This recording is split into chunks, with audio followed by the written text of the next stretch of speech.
Hi, guys. Thank you all so much for, this is a deep chair, so much for coming out here. I've got to be honest with you. I am so thrilled about this panel right now. I am a true 90s kid, and every Friday I would have sleepovers with my friends so we could watch TGIF and find out which spell Sabrina was casting, how Corey and Topanga continued to be relationship goals, and we didn't even know what that was at the time. And how Steve continued to do all of his hijinks, all to impress Laura Winslow. So I am so thrilled right now because the cast and creators of Boy Meets World, Family Matters, Sabrina the Teenage Witch, and so much more are about to join me right now. Please help me in welcoming Ben Savage, who plays Corey Matthews on Boy Meets World. Michael Jacobs, the creator of Boy Meets World. Nell Scovell, the creator of Sabrina the Teenage Witch. William Bickley, the creator of Family Matters, Step by Step, and so much more. And of course, Kelly Shanygne Williams, who played Laura Winslow on Family Matters.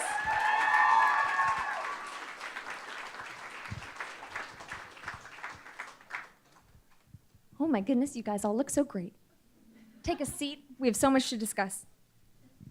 Also, I want to give a quick shout out to Hulu to make this panel possible, because thanks to Hulu, you can stream all of the shows that we're going to be talking about today, and you can make every night TGIF, okay?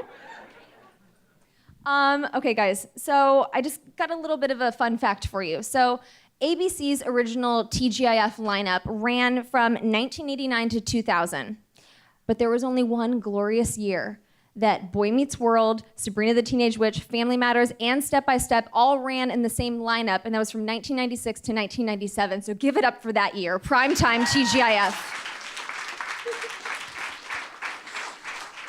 Ben and Kelly, take me back to peak TGIF time for you. What was your craziest fan interaction, and did you know at the time that you were part of such a TV legacy? You go. Go, Kelly. Kick us off. Kelly, you Okay. So I went to Vegas for the Holyfield Riddick Bowe fight. And I invited Jaleel to come with me. And if you've ever been around Jaleel, like, especially then, it was like mayhem. It was completely crazy. So you see, I mean, you live your regular life. I mean, we were regular kids, so it did, you don't, who cares, right? But to see how people reacted to him in the show and, they knew the episodes and all that, it was pretty exciting. Yeah. Ben, I know you've had some crazy moments with some fans. None whatsoever. Did you realize at the time during peak TGIF that Boy Meets World was a smash? I don't think we did because we didn't have social media. So we were in a bit of a cocoon, and we were just kind of creating the show and having fun and exploring. I think there's a lot more pressure on kids today because everything they're doing is being scrutinized and examined and looked at, and we got to have a little more fun, a little more flexibility. We didn't get as much interaction with the fans, but we also got to, we had a little more freedom to do stuff, so. And we will also be touching upon that subject more in just a Oh, little bit. stay So tuned. Great foreshadowing, Ben. Back then in the 90s, if your show made it into the TGIF lineup, it was a big deal. It was a coveted time slot.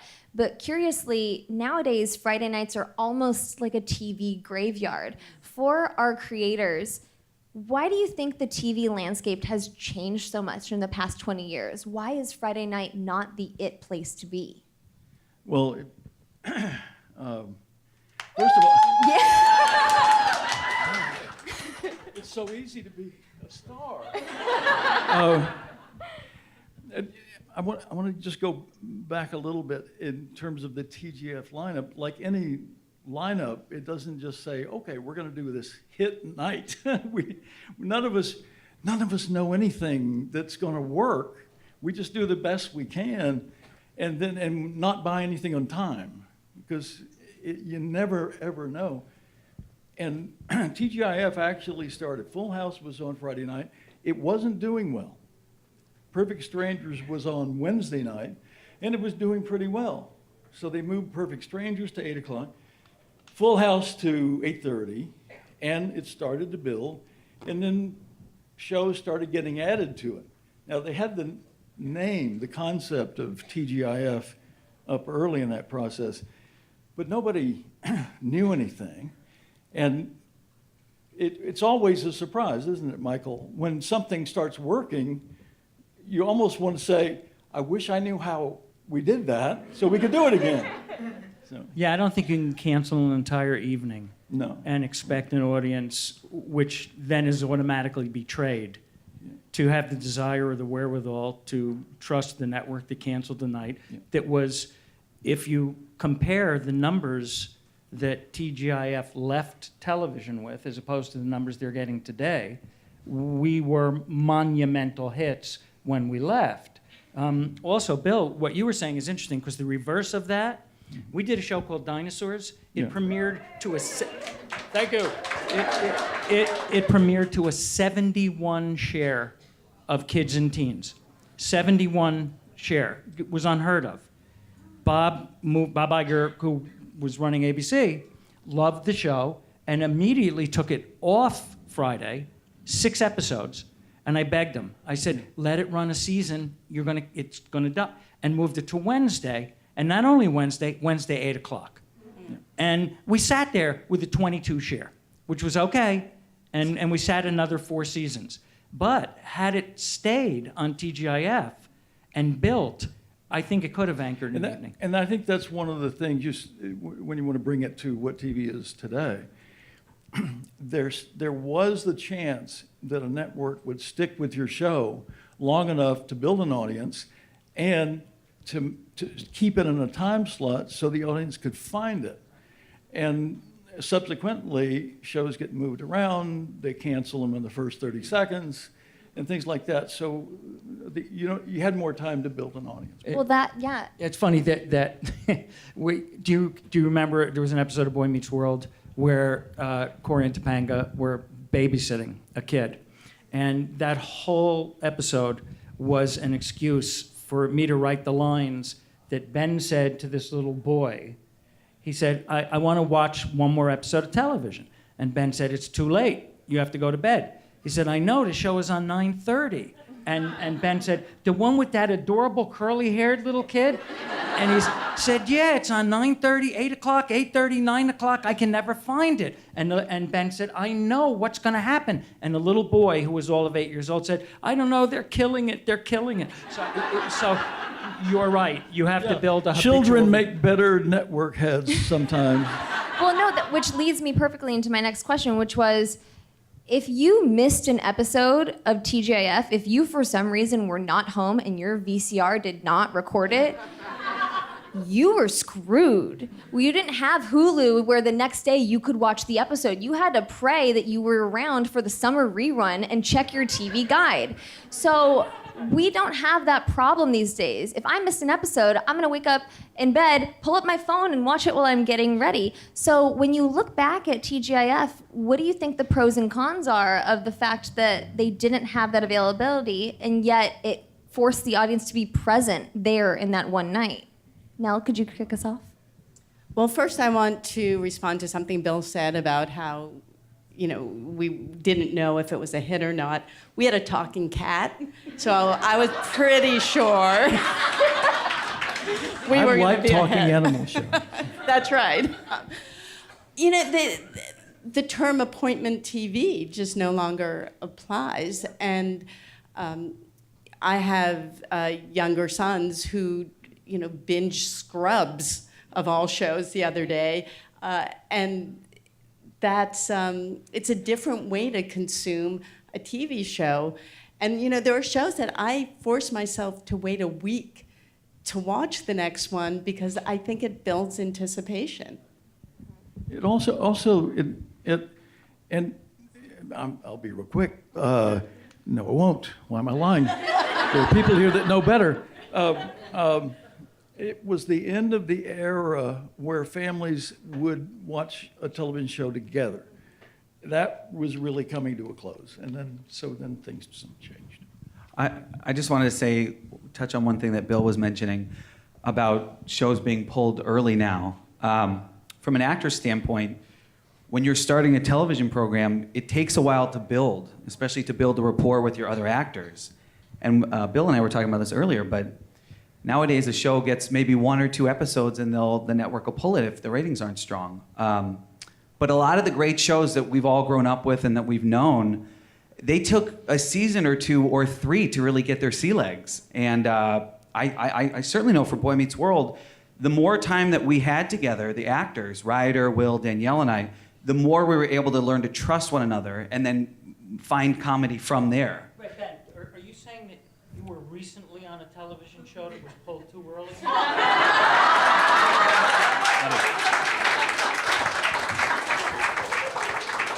That was a Girl Meets World joke. And but I'm sorry, I just want to say, I think it's a very important point, is that shows do take a minute to work themselves out. And people tend to think that when we write a pilot that we've fleshed everything out, and that's what the pilot is our first guess as to what a show is.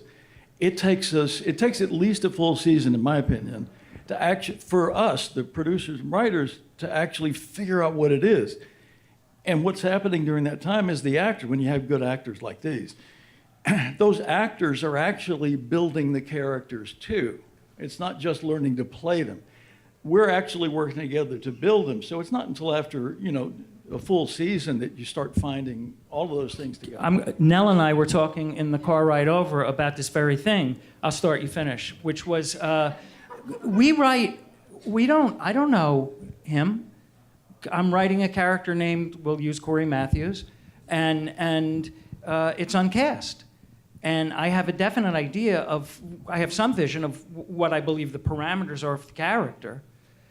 This little kid is 11 years old. He comes into an office, actually climbs on my desk, and tells me how he's going to do the role.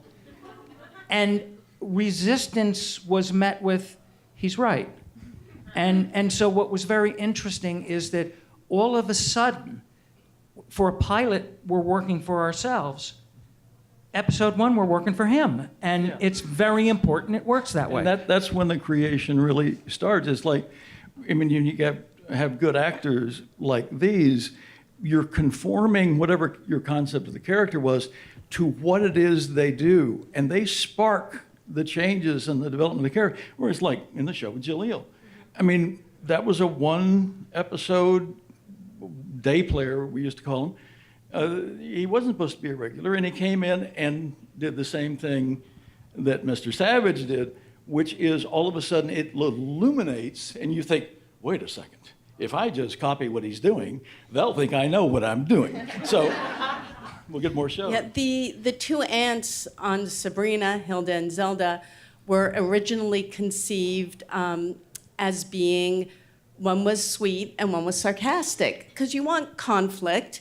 That a lot of comedy comes out of that. Well, when we cast Caroline Ray and Beth Broderick, there was an issue, which is Caroline is very funny, but she's actually very warm and emotional and not that sarcastic. She's a very sweet person. And Beth is a very practical person. And so before we even shot the pilot, I rewrote the script so what was originally sweet and sarcastic became practical and emotional, which is a different kind of conflict. Well, so in preparation for this panel, I did a little digging. And so when TGIF first originally ran, it ran from 1989 to 2000, and there were more than 20 shows that were throughout this 2-hour lineup.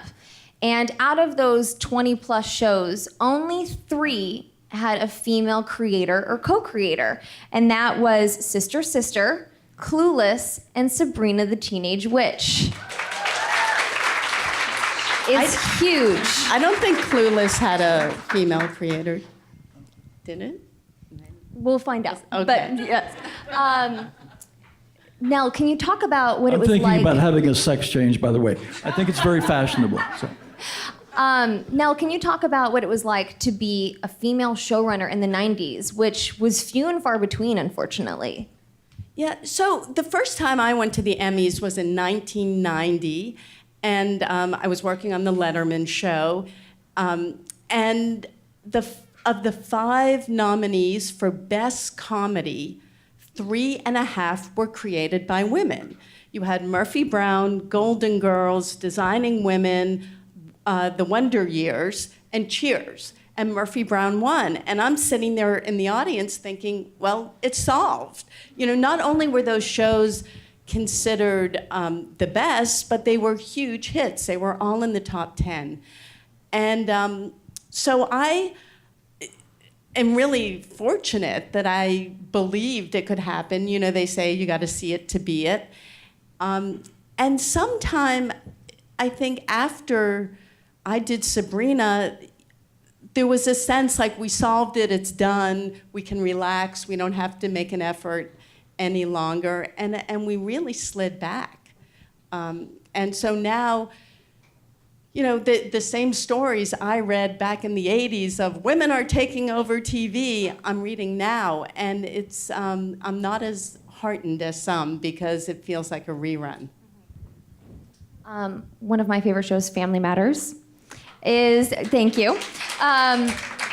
It is the 3rd longest running series centered with a African American cast. So Kelly, I'm curious to know, what does it mean for you to look back on your time on Family Matters and to represent the Winslow legacy today?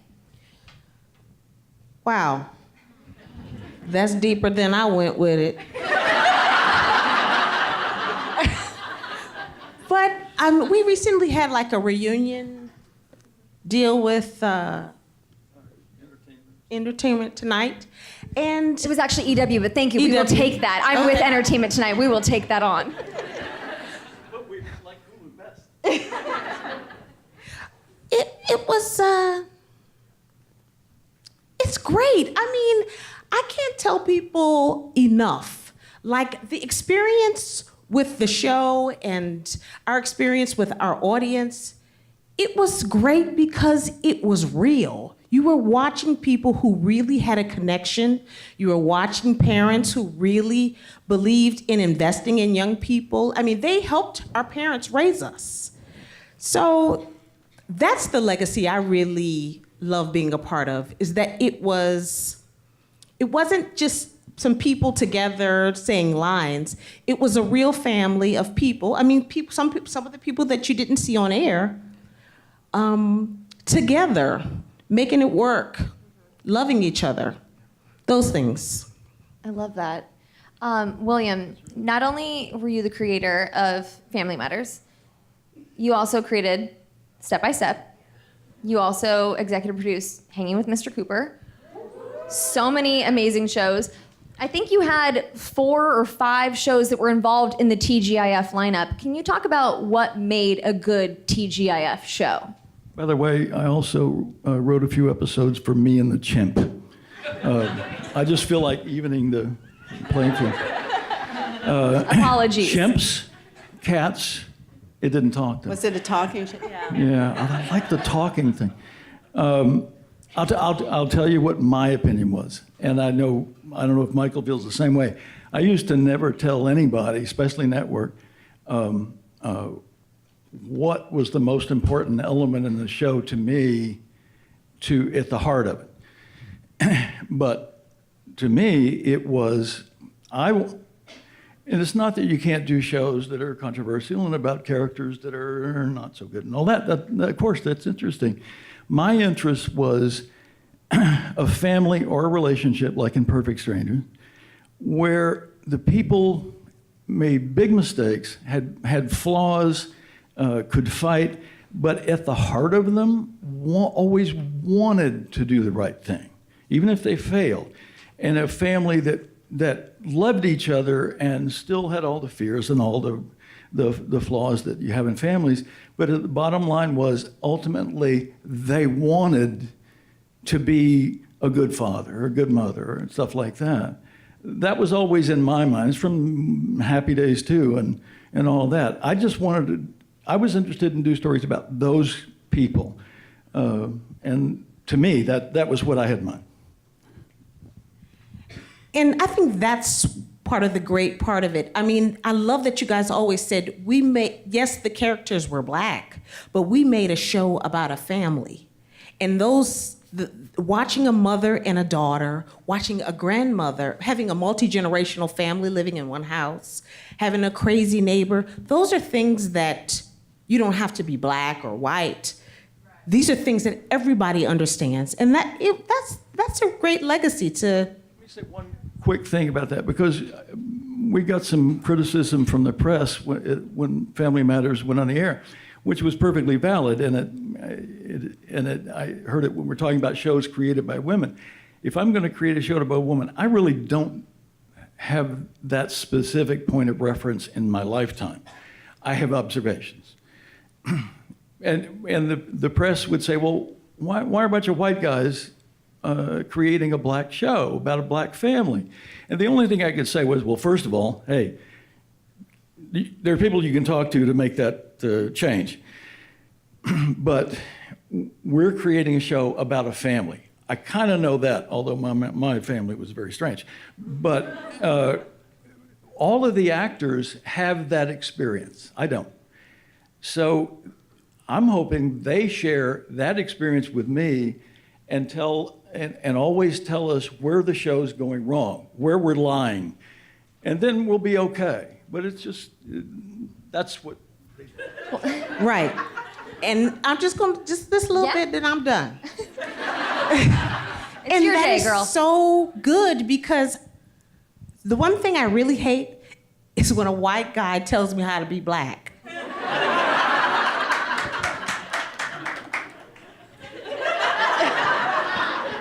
No, that ain't it. Continuing off of that thread, can you guys talk a little bit, especially for our creators right now, can you talk a little bit about any of the boundaries that ABC set for any of your TGIF shows? Was there anything that you pushed back on? Was there anything that you're like, we're not doing that? Do you have any experiences like that? I'll tell you, I want to follow that conversation. Kelly, ABC came to me and said, we want you to do a Black show. And I said, no, that's wrong going in. And it was interesting because the woman who said it was, do you remember Kim Fleary? She's a Black woman at ABC. Lovely. I mean, just a wonderful executive. And I said, Kim, this is a mistake. I'm not your guy. And she said, we've talked about this, and you are our guy, and do something for us. And so I said, if I'm going to do this, I'm going to do this. I'm going to set it in Harlem because I know nothing about Harlem. I'm going to build an underground subway. I'm going to put 3 kids on the stoop, and just like I put 2 young white girls in a bay window, and said this show is 100% going to live in this bay window with their conversation. This show was going to be about conversation on that stoop, about what the experience was, and I was going to learn it from them. And it's the only thing I did right. The show only ran 2 seasons. It was called Where I Live. It was Dougie Doug and Coretta Scott King, upon cancellation, called Ted Harbert and said, you are not to cancel this show. And that was the only way I knew that I was near okay with what we were doing. And I know we're like dumb actors. I said I was going to stop, but I didn't. You know, people just think you're just supposed to get up there and say the lines. But like in like great playwrights and that, it's in there. If you think the way that you guys think, and then just give us the material and allow us to act. I mean, because your job as an actor is really to accomplish the author's intent. I can do that.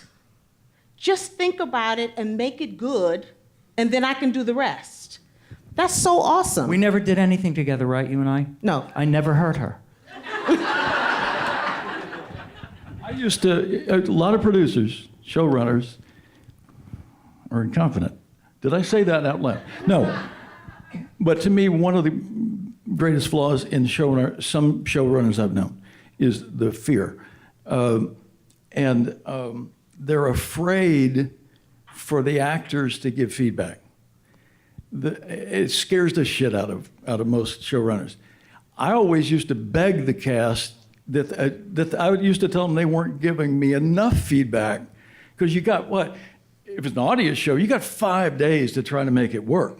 And one camera show, you've got to have less, but you need all the help you can get. And so if you're just afraid of notes, I mean, forget about it. Nell, for Sabrina, Yes. this is a show that was created by a woman, starring a woman, and a lot of the times TV executives at networks are males. Were there any pushback for any storylines that you wanted to do with Sabrina? Were there any messages that you wanted to portray with her that you're like, no, I'm doing it my way? Well, actually, ABC was run at that time by a female, by Jamie Tarsis, although the show was bought by Ted Harbert, who was her predecessor. You know, I love absurd comedy. And so when I wanted to push the edge, it was the edge of absurdity, not the edge of crudeness or anything that would get us in trouble. You know, to me, I love flan, so we had a giant flan in an episode. And if anything, I guess our pushback would have been, it's too weird, not it's you know, profane. There is a show, I don't know if you guys heard about it. It was a continuation of Boy Meets World called Girl Meets World. And in my opinion, it was canceled far too soon. But one of the cool things about it, and I wanted to get your thoughts on this, Ben, is that you starred in a series for so many years where there was no social media, where fans would come up to you and tell you how much you like they like your show. So you'd be like, I think we're doing something right. Cut to Girl Meets World, where instantaneously after the pilot, fans were tweeting you. Fans were letting you know, I liked this, I didn't like this. What was that evolution like for you as an actor to be in this same Matthews world, but have such a different reaction?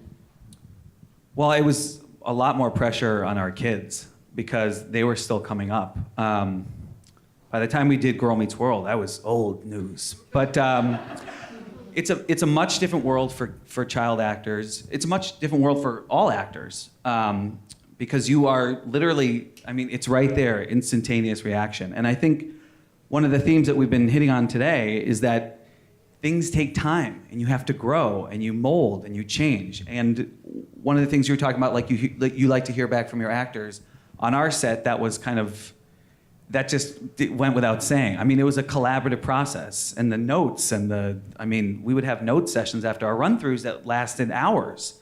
And the cast would come back, and it's a collaborative growth process. So it's a much different world. There is a lack of innocence for child actors. There's a lack of ability to make mistakes, say the wrong thing, do the wrong thing. So it's hard. I mean, kids are, whether they're child actors or just kids in high school or whatever, you make mistakes. That's how you grow. But when it's magnified over social media and a voice change or a pimple or whatever teens go through, it's magnified and it's a tough world. That being said, it is quite a cool thing to grow up in front of the camera. Yes. So. Leanne, I'm gonna tell you, this way lies madness. Because Patty, my wife and I, when we realized that you could go on Twitter after an episode, which we didn't even have cell phones on Boy Meets World. But when you could on Girl Meets World after the pilot, first episode, go on Twitter and get immediate feedback from thousands. I read every one, and I would crawl into bed and say, Patty, surfer perv number 24 didn't like the episode. I stopped paying attention. Well, going off of that, if your shows had been present during the time of social media, do you think it would have shifted any of your storylines? So many times nowadays, if fans don't like a character, they start a riot on Twitter, and sometimes the writer's room gets influenced. Do you think there's anything that would have changed, Bill? We had a thing back then. It wasn't as pervasive as social media is now, but They did focus groups just endlessly, and you'd get feedback from these focus groups. And I think what we had to learn back then, and what we would have to do in the social media area, is have enough strength of mind to figure out which notes are applicable, as opposed to just wild criticism. Sometimes you have an antagonist in the makeup of a series, and the audience is supposed to not like him. So when they say, I don't like him, and the network would say, well, we got to get rid of that character because they don't like him. But he's the bad guy. You're supposed to not like him. And certain criticisms, you have to just sort through them. You have to say, okay, well, that could apply, and I think this is a little off the mark. You just have to use judgment under pressure. I love reading recaps of episodes I wrote when they're written by someone smart and they say, well, the theme of trust with this line, and I'm like, oh, that was in there. I didn't even know that. So it's like a kid writing on Shakespeare. It's actually fun to have someone pay attention to your words. But if, go on. No, but I was just going to say, I went into the writer's room one day, and I gave it a lot of thought, and I said, listen to the writing staff. I made a decision. This is the way we're going to go. And Sean does not end up with Angela. There is only one Corey and Topanga. I don't buy it. They were a way station relationship. They both had father and mother issues that were terrible. They helped each other. And at the end of the series, they were clearly broken up. And when they were at their best, when they were sitting in an apartment together, Sean was miserable when they were happy. I said, I'm sorry, nothing goes right for Sean Hunter. Sean does not end up with Angela. And in Girl Meets World, we're going to win it. And what my writing staff said to me was, they will kill you on social media. And I knew I was going to hear from Surfer Perv 24 of it. But you have to make the decision that's right for the show. Yeah. But don't you love that? I mean, when I hear you talk about it in such a passionate way, I love that you have a perspective, that you're not constantly swayed by who's going to like what. I mean, at a certain point, when you're good at what you do, you present it to the, that's what artists are. Some people may like it, some don't. So this is what I've prepared for you. And like my mother said, you eat it or you will see it again.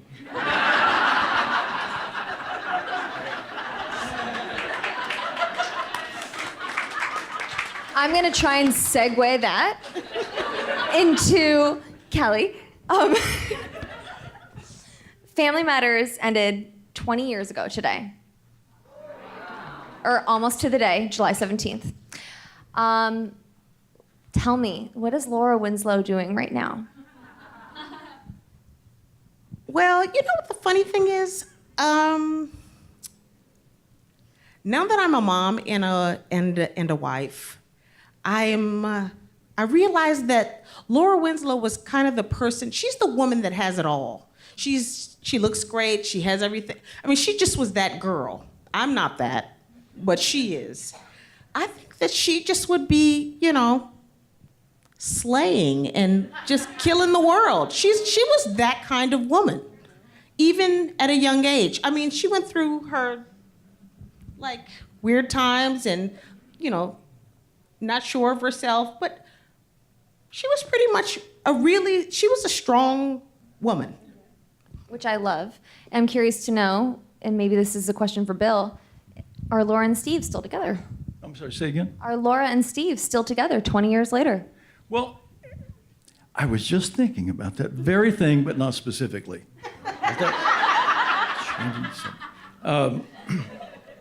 Because I get asked every once in a while, well, if you brought Family Matters back.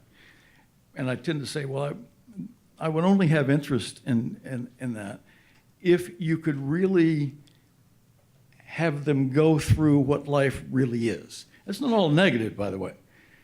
But life is a crooked path. And when you stay on the planet as long as I have, you begin to figure that out. So that to me is what makes human beings interesting. So I don't even remember your question. But, but yeah, so the answer to your question is, I don't know. Now, I would be interested to find out, but one of the things Michael was talking about in terms of popular response, you can't put everything to the vote about characters. I understand they want this or want that. But you have to make hard decisions and say, okay, is this really true? The character, and so would they be together today? I don't know. I'd have to track through those years that have happened. I don't think so, but that's just my life. Nell, do you find yourself, it's been 15 years since Sabrina ended in 2003. Do you find yourself still thinking about her, or do you feel like you closed that book and you were happy with the way that it ended? Oh, that's interesting. I sometimes get story ideas and quirky little weird things that I wish we'd done. But, I've done a lot since then. So I worked on Warehouse 13 for 3 seasons. And I don't know, I love that show. It was a mystery and it was really funny. And I think a lot about artifacts that we could have done and didn't. We saw, of course, a little bit as to what the Matthews family was up to in Girl Meets World. Michael, you've talked about the fact that you always envisioned it to be a 4-season run. We got 3 seasons. Can you share a little bit with the fans as to what you envisioned that ending would have been? Yeah, I know exactly what it would have been. We wanted to make it of a piece, that it was Boy Meets World and Girl Meets World that was melded together. It was one family. It was very important to me that Corey and Topanga succeed. We've also taken heat on that. There was a University of Michigan college newspaper, and the headline said, "Do not aspire to be Corey and Topanga." You really read everything. Everything. It's all I did. I'm not working now. It's what I do. The article was to say that don't aspire to be Corey and Topanga. It will hurt you. And it bothered me. So I immediately got on the phone, called the University of Michigan, spoke to this wonderful girl who wrote this article, and I said, "Who hurt you, honey?" And she had just broken up, and she spilled it in this college article. And I said, "Listen, all we ever wanted to say was that the art of a relationship is in its conversation. Everything else fades away, but you will always be talking to each other if the relationship works." And I went into the writer's room one day and said, "Let's do that episode." And the episode was, I believe they were married, and I believe it was your first fight. It was Shanygne when you were selling the magazines. And you couldn't even sell the magazines, and Topanga sold the magazines. And they got into this terrible fight. But what the metaphor was an entire arc of a relationship. That from beginning, center to end, it's together, splitting apart, realizing it's ludicrous, realizing that what you want most in the world is to be buried next to each other in time. And did you know that? Till death do us part. Yeah. So yeah, I think that hopefully that both Boy Meets World and Girl Meets World were of a piece, and that the ending would have been that the girls would have. We tried. My son Josh, who's right there, wrote the episode, which was Girl Meets Bay Window, where we actually got to see the girls young, the girls their age, and the girls in the future when they went out the window into life together. We tried to say as much as we could that everything was going to be okay. And I realized that we were very lucky and got 2 strong swings at the bat, and nobody wants to see Grandpa Meets World. So We're going to open it up for fan questions in just a little bit. I was really going to pitch that idea to you after that. Just hear me out. We're going to open it up in just a little bit, but I've got to know, Ben, you were involved in a couple that is known as one of the most iconic couples on TV. What is it like living up to your on-screen counterpart in that relationship? It's hard. It's really hard. at the time we were shooting the show and acting on it, I was going through these shows and I was a teen. And so it's interesting to look back now 20 years later, 15 years later and say, oh, that was an iconic thing. You were doing it. At the time we were actors and we were having fun on set and we were enjoying the scripts and the jokes and we had a wonderful time. Looking back on it, I mean, my experience on Boy Meets World and as part of TGIF, I had a ball. I had so much fun. I was laughing every day. The cast members, Will, Ryder, Danielle, they felt like my family. And I'd go to set every day and I was laughing. And then someone said, okay, it's been 7 years, you're done. And I said, that was fast. And that was it. So I had a great time. So. Okay, guys, we have 15 minutes left, so I wanted to open it up to all of you. If you have a question, raise your hand. I think we're going to get you a mic, or maybe not, or you just yell really loudly. Oh, we do have a mic back here, but while it gets up to you, if you want to yell. For you two, okay. I noticed that Jason Bateman directed an episode. How is that, and can you still do the Urkel? I'm going to restate it for the camera in the back. So our amazing fan in the first row noticed that Jason Bateman directed an episode. What was that like for you? Any stories to tell on that? No. Well, he was great. I mean, he was a great director.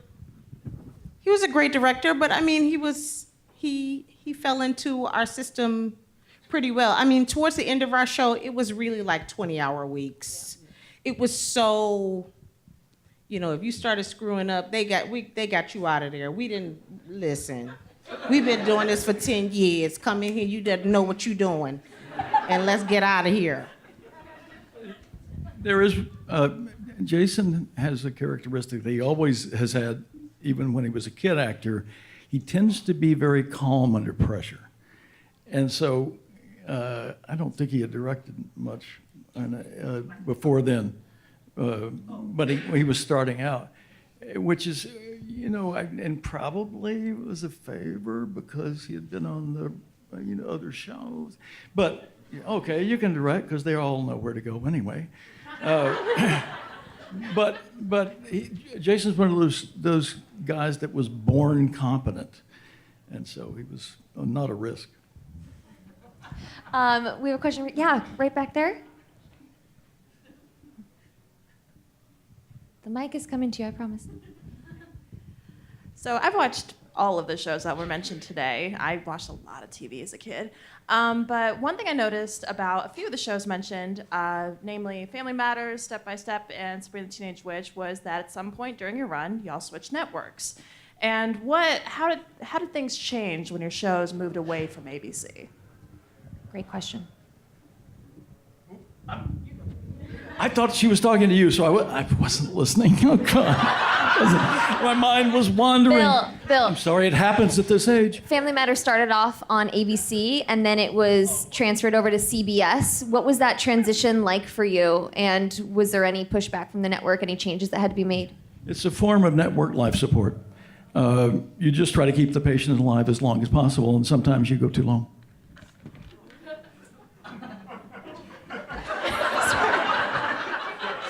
That's why I have a certain clause in my will to just let me go. Nell, how about when Sabrina moved over to the WB?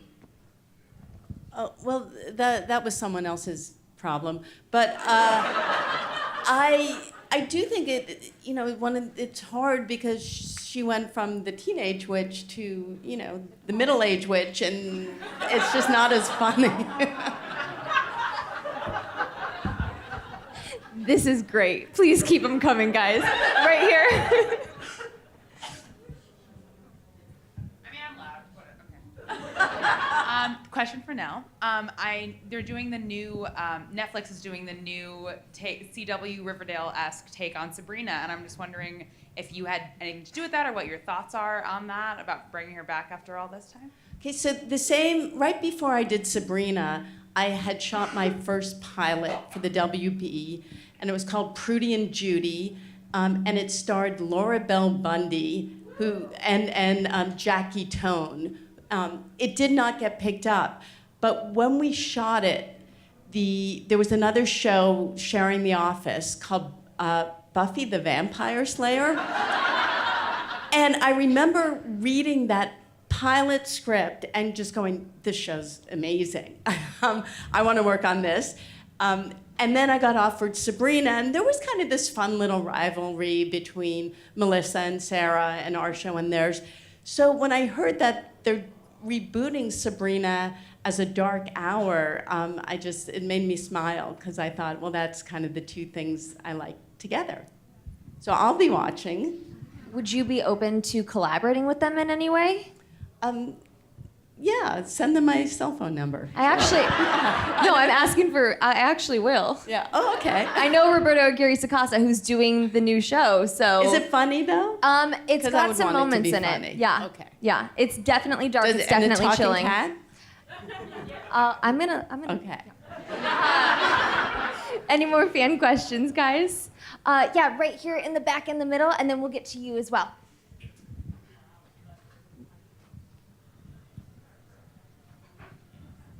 So there was an episode of Family Matters that aired when I was, I don't know, maybe 9 or 10.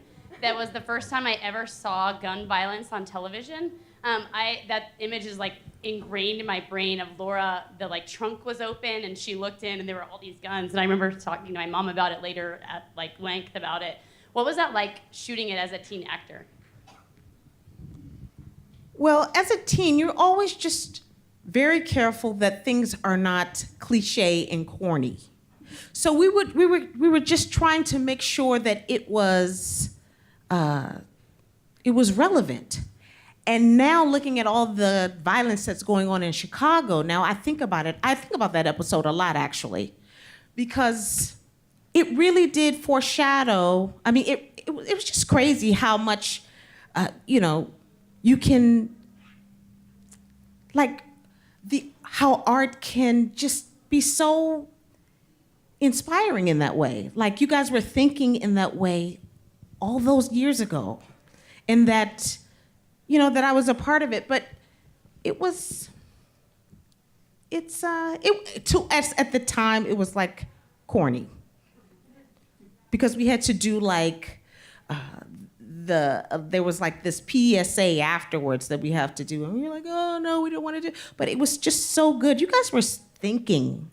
I mean, you really were. I mean, it was so cool to be a part of that. It was hard to do a show about anything substantial in the TGIF lineup. You had to fight for it with the network. They didn't want to upset people, and I can't take credit for doing that. Dave Duclon really was the force behind that. But what we wanted to do most, and this was the part that they resisted most to, we didn't want to just say somebody was shot and they're okay. I know I personally wanted to at least communicate, even that little dialogue. You don't see stuff too much on TGIF, but just in the dialogue that says that I think it says this person won't be the same. It didn't die, but won't be the same in some way, that's all. We had another fan question right back there. Hi. Hello, I'm Kimberly, and I'm a casting associate, and I actually got to meet you, Ben, last fall. Are you hiring? I actually have a job interview on Monday when I get back to LA, so maybe. Call me. We gotta exchange numbers after. Okay. I just wanted to learn more about, for the creators, the casting process for you, and for actors, how that. I mean, I know you were children, but what you remember of it then. Just talk more about the casting process. Thanks. Great question. So we know that Ben stood up on your desk. Ben stood up on my desk. Ryder Strong was the first actor I saw. There were 300 kids, and Ryder was the first one to audition. He was so good, and I said to the casting director, "I don't need to see anybody else." And they looked at me like, "You can't do that." And I said, "Let's just move on to the next character." I think that you have to have real strength. And Bill was talking about network fights. I mean, my network fights, we tried, first of all, we tried to do something substantial from the word go, because why come to work? But in casting, it was just great. I mean, you would look for authentic is the answer you're looking for. Just give me a moment that resembles something that is near authenticity, and I will call you back. Don't do what is an invented non-reality because you believe that the entire Friday night evening is supposed to be light and lilty and over the top. We're looking for moments of authenticity, and I guarantee you, so are you. It's hard to find. Very hard to find. Nell, anything to add about what it was like when you cast Melissa Joan Hart as Sabrina?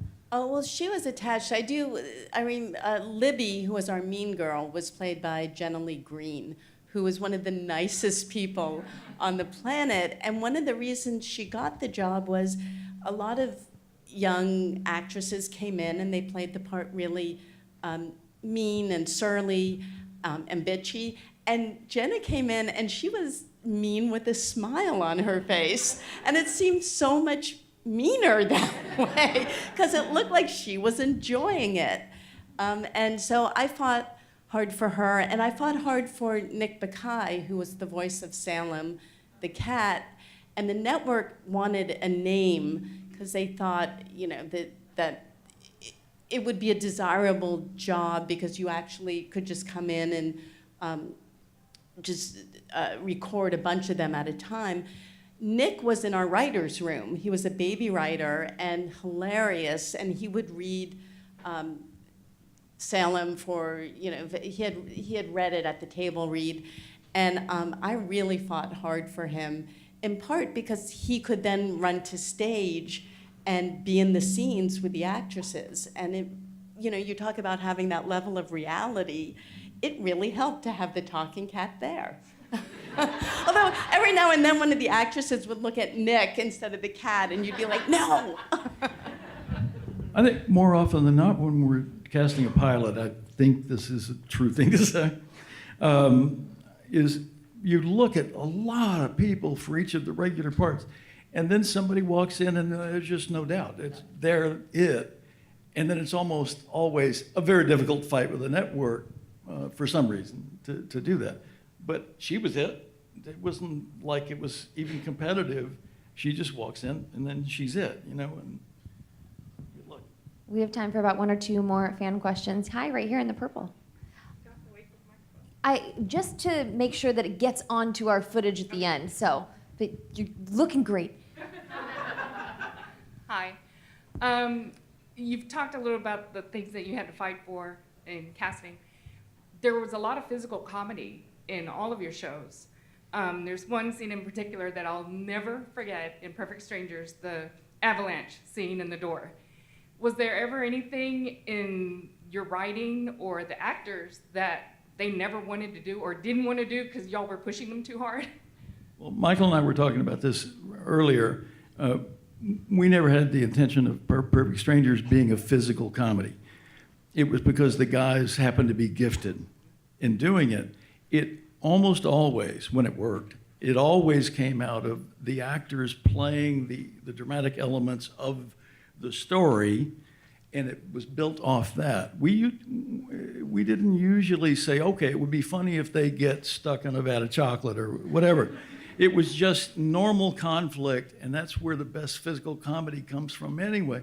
So it was largely created on the stage. We are actually out of time right now, so I'm just going to wrap it up with one last question. Everyone who's sitting in this room right now, we are kids of the 90s. We watched your shows, we loved your shows, but now that it's available on Hulu, there's going to be brand new generations watching these series. What do you hope that these new fans take away from these TGIF shows, knowing that they can watch it anytime? Okay.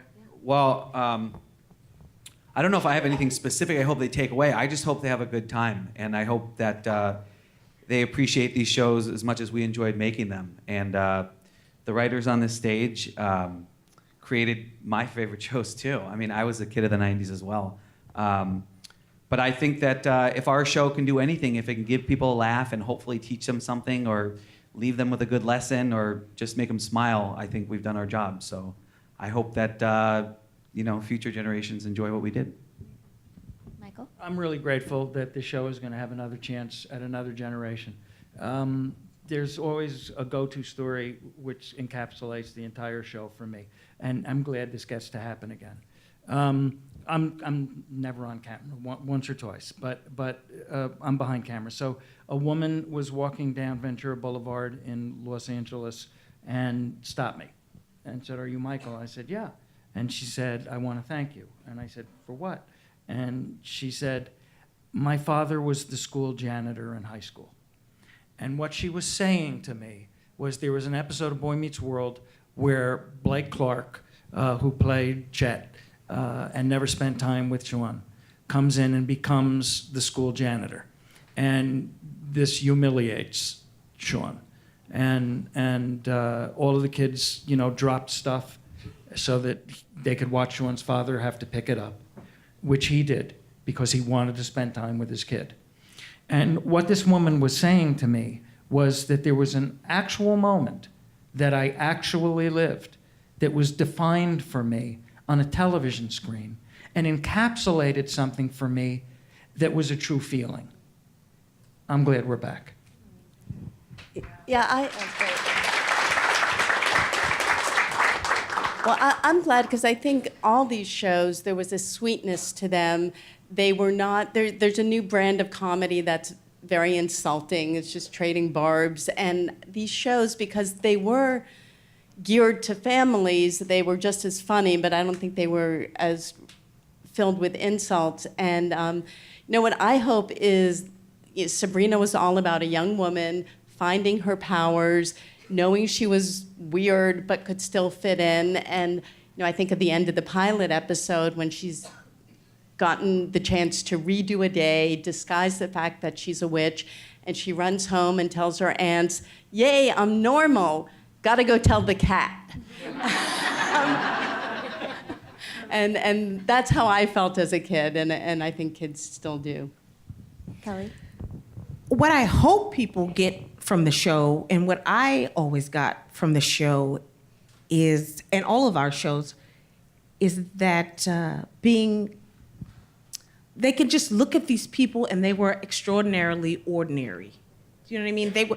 Now it's always like a family with some stupid something. The messages that came out of all of our shows was real. It was tangible. It crossed all. I remember when I watched your show and there was an interracial couple on there. I mean, that's, for me, you just never saw that. That people can connect in that way. I hope that they can learn. We socialize young people now to think that they are a part of a larger world and that we're all connected in that way. I hope my kids get that, at least. Bill, anything to wrap us up? Oh, if Hulu had feet, I would fall down and kiss them. I get lost in that thought. I'll tell you, I want people to laugh and have a good time. I think that's what we wanted people to laugh and enjoy it, and that's certainly true. But I will tell you, I wasn't raised in a normal family. I was in a very abusive childhood. And so I never had a normal family. I don't know what one was. I don't know what the hell I was doing family shows. But then a few years after they went off the air, I realized why. I was always trying to create a family I never had. But to try to kind of tell the truth. And so I'll tell you, the bottom line in looking back is I hope people watch these shows and come away having enjoyed themselves and for some reason have a little feeling, a little more hope just about life. That's what I would like for them to get. Yeah. Thank you so much, Bill. And thank you all so much for coming. Thank you to my panelists for being here today. This was a personal thrill for me. You all can watch Boy Meets World, Family Matters, Sabrina the Teenage Witch, and so many more of your favorite TGIF series on Hulu any day. Enjoy your TGIF. Have fun at ATX, guys. Thank you so much. That was a lot of letters.